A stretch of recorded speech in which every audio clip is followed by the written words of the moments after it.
I am very pleased to be talking with Stephen Castro today, our author of Pieces of Me, How Fate Brought Me Home. Thank you for being here with us today, Stephen. Oh, it's wonderful to be here. Thank you for having me, Liz. Fate brought me home and it brought me to you. So I don't think that I'd be speaking to anybody else. It would be the same type of meeting. So it's my pleasure to be here. Thank you. I'm really excited for the launch of your book and to see people's responses to your story. You have an amazing story, and this, right? You've just so much lived experience, and it is a bit of a roller coaster, your book, right? We Yes. want to prepare people. There's a lot going on, and but overall, it is a really an inspirational story for people that whatever they go through, they can know that there's a way to continue and keep going. That's what I take away from your book. Thank you. That means a lot. And that's what I take now after going through it. As I live it, you don't realize that that's what's happening, that you're learning these things and you're getting prepared. And it's like forced through fire. You're getting molded because as you're going through it, it's just you're selfishly like, but why? Like, I didn't ask for this. I wanted vanilla. This is chocolate. I don't want this, but you got to have it because that's what life gives you. And you can either eat it and like it, learn to like it, or you can complain about it and keep finding the ways to find things to complain about. But Mm, that's the easy way, and that's the way it kind of builds. And when you get hit one time after another, eventually you just want to stay down because it's just kind of easy to be underground. It's like, why am I going to keep getting up to fall down? That hurts. hmm And eventually, you realize at some point it clicks and it's like, but I can keep getting up. And the hmm more I get knocked down and I get up, I'm realizing that whatever's knocking me down is not going to stop me because I'm still getting up. hmm And as your resume builds, so does your power till mm you realize that no matter what life can throw at you, you either been through it or you can get through it because you know what I've been through already. Come on, like let's see what's next. Like now I'm up to the challenge. I've hmm been battle tested. I've seen what's been out there and what's been thrown at me, and I've taken it, and now I'm ready for what's next. You're not quivering. I don't want to stay on the ground anymore. Now hmm it's more exciting to get back up. It's like now mm that's the challenge of, okay, yeah, you got me with that one. All right, that one hurt a little bit, but what you got next? Because here I am, and I'm hmm still gonna be here because every time you knock me down, even when I didn't want to get back up, somehow I got back up. And Right. so it's in all of us, that resilience of all you sometimes got to do is just show up. And hmm just by showing up, you'd be surprised what can happen and what you can make it through. hmm So I want to have our listeners get a little bit of a snapshot or an idea of some of the things that you're talking about with these challenges. So can you talk a little bit about when you were young, some of the things that you faced even in your childhood with your family? Can you go into that a little bit with us today? Sure, growing up at a young age, my family had their own difficulties being young themselves, and throughout their young life, they ended up turning to addiction to handle those difficulties. And within those addictions, my family ended up being separated due to that, both physically, emotionally, mentally, because honestly, that's what addiction does. It breaks you down in all aspects. And emotionally, they weren't there for us. Physically, we were taken apart from each other. And mentally, they weren't even in capacities to handle their own life, let alone their lives of their children. So at a young age, I was pretty much taking care of myself as far as just doing what I wanted to do, which I had people looking out for me always. but in the capacity in which they looked out, again, it's not like your parents would look out for you. It's not that love of a mother or a father or that care and protection. And I know that now because I am a parent myself. And the way I take care of my own child, I realize now what was even missing then, but Mm. was given later on. And they did try to make up for it. And, I get that later on in the book as well. And I see that too now, that everything they did is not all bad. And they did try. And so we were separated and they were put into rehab programs for drug abuse. And eventually we got brought back together. And again, we tried to rebuild the family and try to become a whole. And it's just like life, when you think you made it through a storm and it's the calmness of the storm, that's only the eye of the storm, because there's another storm coming. And, we find out again that due to their earlier mistakes in life, even though they try to make amends for them, they end up acquiring a life-threatening STD, and it ended up taking their life. And I lost my parents at a young age, which again put my family apart and put me back in a place of uncertainty and not searching again, as searching for a family, searching for a home, searching for love, for things that just always were, I felt, taken away from me, but also dangled in front of me. Because again, as much as they were gone, they were within reach. So it's like you can always see it and almost touch it, but then once you can get your hands on it, it gets taken away from you again. And I feel like my life kind of has been that way. It's kind of been like a yo-yo of every time you think you're getting back on the right track, something else is just going to hit you. And at a young age, it's hard to deal with that stuff. And so you start to really look at yourself in a negative way. And that kind of like set the tone for my teenage years, because I would never fully believe in my potential or what I would really bring because of the way my younger years was. You never had that structure, that reinforcement of you deserve everything good, because you look at it from well, what's been good, or when something has been going good, it didn't last good long before something bad happened. So I'm not going to look at the good as good because I know what comes after the good. Mm. And again, it's that staying of wanting to stay down, but you're young, so you don't know any better. You're just trying to find your way through life, but again, that's always through everything. Even now I'm still trying to find my way through life. So I can't just say it's when we're young. It's one of those Right, things me that too. it's an ongoing journey. And that's why, it's called Pieces of Me. And I referenced the puzzle because it's a constant ongoing puzzle. You're constantly changing out these pieces. It's never one solid. It's not porcelain. It's not a vase. Because again, those things are fragile. They're meant to break and you don't put them back together. But a puzzle, you can. It comes apart and you can put it together. And you can shape it however you need to shape it for you.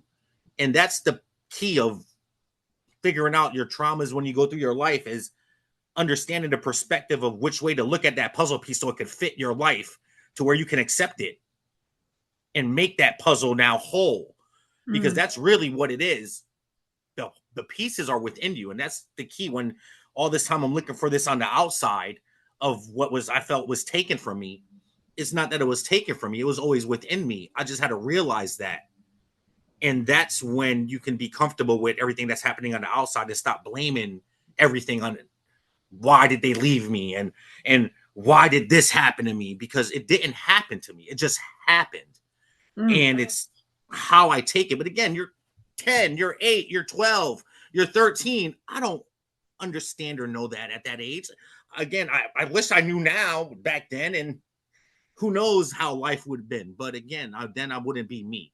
I Mm. also had to realize and write in the book that if I didn't go through everything I went through, I wouldn't be the man I am today. And I love the man I am today. Mm. And that's the key to starting the healing, is you have to love yourself. If you don't Mm. love yourself, then you got to find out what you don't love and then work on it. Mm. Heal yourself. Mhm. And it was definitely therapeutic in writing and going through it. It taught myself a lot about myself Mm. that was always there. I just never saw for myself. Mhm. Right. What you just said, you said it didn't happen to me, it just happened. That's such a Yes. powerfully different way of seeing things and seeing the world. It's the only way to fully understand and digest life, especially Hmm. again with everything I've been through life.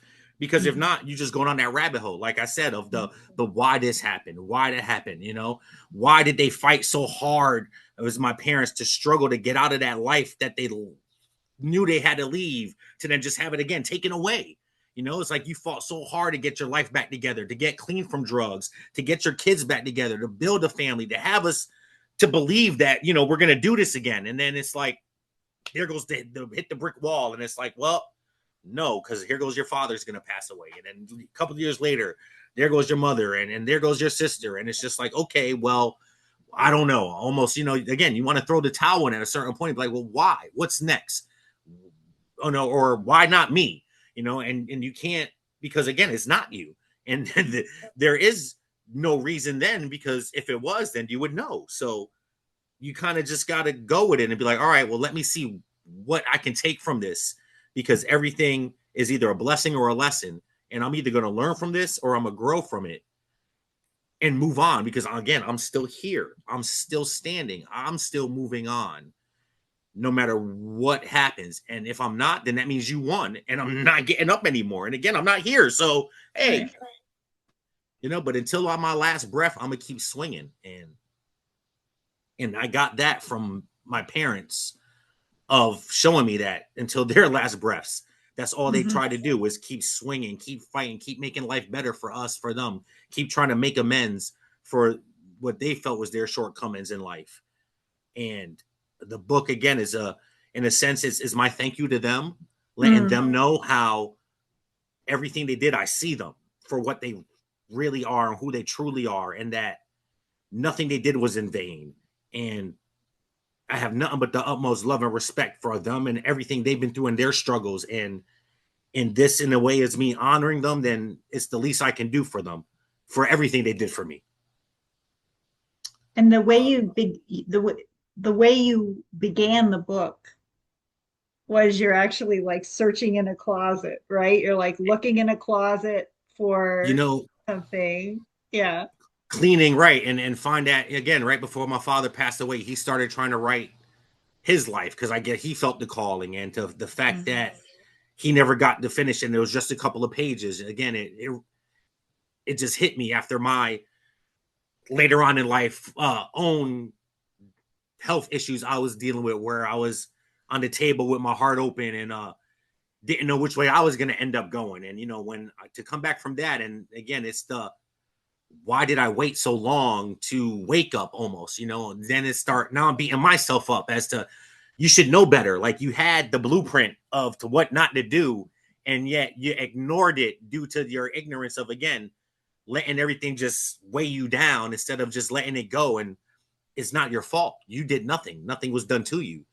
And so that was kind of the light to turn everything around. And then everything, like I said, fate, everything happens for a reason, just snowballed, started wanting to write, started writing everything down, met you, and here we are.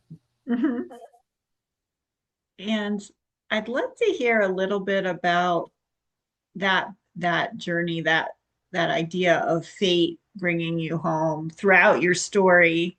You also, it's part love story, right? It's about you and your wife. Yes, that's the other part of the book that I think a big thing of me writing it, in a sense, is it's a love letter.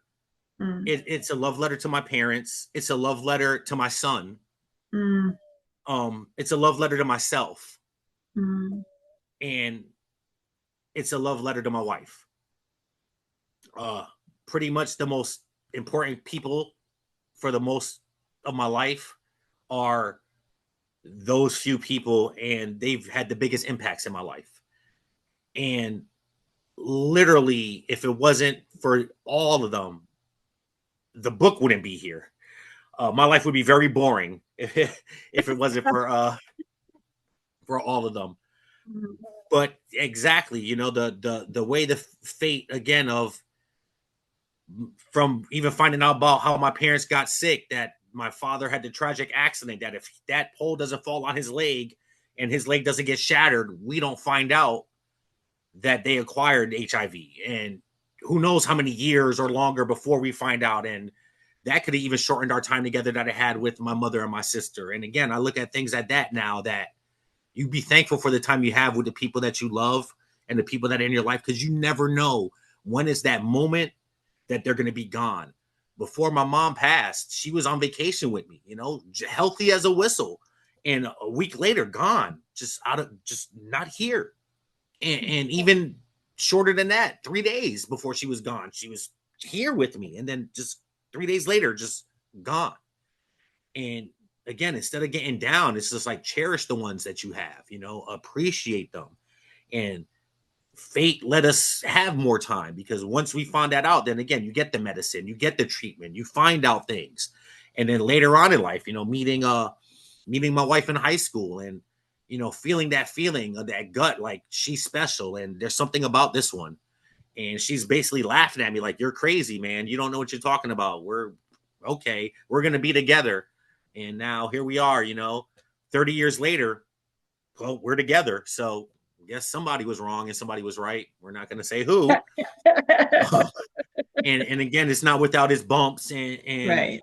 if anything was easy, we'd all be billionaires and be in committed relationships for 50, hundreds of years. And so again, it's still a work in progress. It's still a journey, but just the fate of how we kept being in each other's lives. And even with my son, not to have my wife, her journey's her own journey, but because of her issues, we weren't even sure we could even have children. So just the fact to even my son being here, and then coming in at the 1 pound 6 ounces, and everything we struggled to even get him here. Again, everything happens for a reason. And the fact that what she's been through, what I've been through, that is only right that he survived what he'd been through, because look at his parents, So again, it's fate, because if it wasn't, we wouldn't be here. Where everything is, you're in the right place at the right time for the right reasons. And when you trust in that, then it lessens the stress, the anxiety, because all that comes from the unknown and the stuff you can't control, because you try to control it, but you can't. I'm not a rocket science. I don't try to do rocket science math. It'll just stress me out.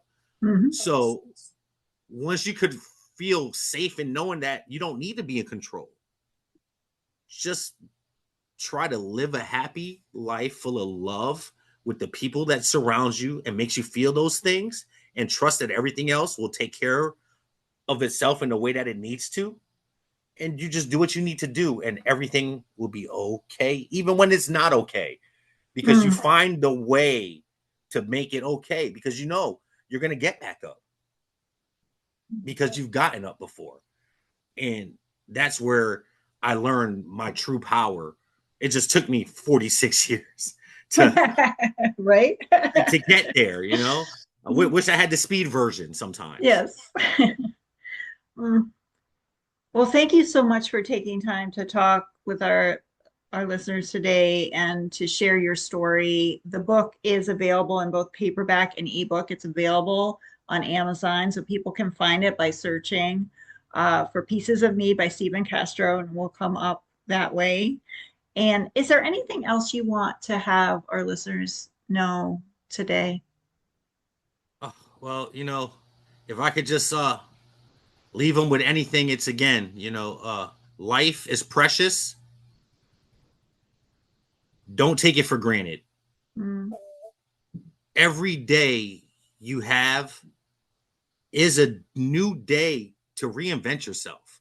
If you're not happy with the person you are, if you're not happy with the life you have, you don't have to stay in that mindset. You don't have to stay in that mood, in those feelings. There's no reason for you to imprison yourself in misery, in being unhappy, because you feel there's no other way. We have the power to create our own reality. You have to believe it, and then you have to go out and make it happen. So every day you wake up, be thankful for having that chance to create your day. If you want to do something, go do it. Enjoy your life, because you might not wake up tomorrow, or the person you love might not wake up tomorrow. So hug the ones you love, spend the most time you can with the ones you love, and share love with everybody else. Because there's a lot of people in this world that they don't even have people that can love them or that they can give love to. And sometimes just by telling somebody, you look really nice today, or have a wonderful day, or even holding the door for somebody, you don't know that just that small little step or gesture, how that could have just changed their day or made their day. You know, in today's day and age, mental health is a big issue, and it's having a big effect on people. And again, pieces of me, it there's a lot of pieces, man, and it's complicated. And why make life harder? So just be kind, be nice, and always remember before you do something or say something to somebody, how would I feel if they did or said that to me? And if you don't like it, then maybe you should second guess and might not say it or do it. And I thank everybody for their support. I hope everybody enjoys my book. And I'm looking forward to future ventures. And Liz, again, I can't thank you enough for everything. You've been a pleasure to work with.